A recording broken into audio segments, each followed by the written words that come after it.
মালিক রে, আমি বড় পাপী, আমি বড় গুনাহগার।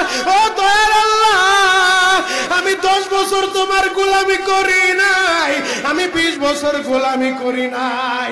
আল্লাহ, আজকে মনিরুল ইসলাম শরীয়তপুরী আমার ভাই শোনা গেছে তোমারে বন্ধু বানাইলে ওই জান্নাত পাওয়া যাবে। মালিক রে, তুমি আমারে দাও না মাফ কইরা। যুবক রে, যদি কেউ আল্লাহরে বন্ধু বানাইতে পারে তার কোনো আর চিন্তা নাই, তার চিন্তার কারণ নাই গো বাবা। এ যুবক ভাইরা, দাড়ি পাকা বাবাজিরা, সবাই আমার দিকে একটা নজর তাকান। এই যে দেখেন আমি হাতের ভিতরে আহারের টিস্যু দিয়া কাফনের মতো একটা দৃশ্য বানায় ফেললাম। এমন একটা কাপড় আপনার শরীরে একদিন উঠে যাবে, আমার শরীরেও একদিন উঠে যাবে।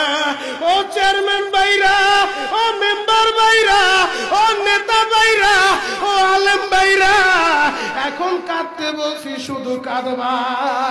জীবনে কত জায়গায় আমরা গোসল করলাম।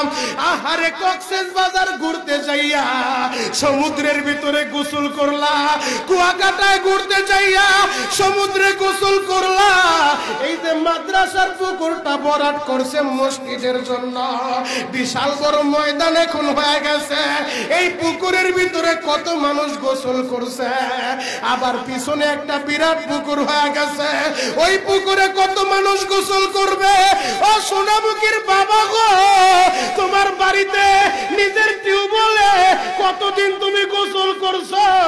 তোমার বাড়িতে দামি একটা গোসলখানা বানাইছো, বিদেশি ঝর্ণা লাগাইছো, ওই ঝর্ণার পানি দিয়ে তুমি আর আমি গোসল করি।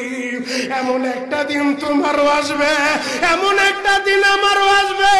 আহার, ওই ঝর্ণার পানির গোসল আমার হবে না, পুকুরের পানির গোসল হবে না, আমার আপনার একটা গোসল দিবে। কেমন গোসল দিবে জানেননি? বড়ই পাতার হালকা গরম পানি দিয়া, আরে মসজিদের কর্নারে পড়ে থাকা 4 পায়ার খাটিয়াটা বাড়িতে নিয়া পর্দা দিয়া একটা ব্যারিকেড দিয়া বড়ই পাতার গরম পানি দিয়া আপনারে আমারে গোসল দিবে গো বাবা। ওই গোসলটা যেদিন দেওয়া হবে, আহারে, এরপরে আর দামি কাপড় পরতে দিবে না।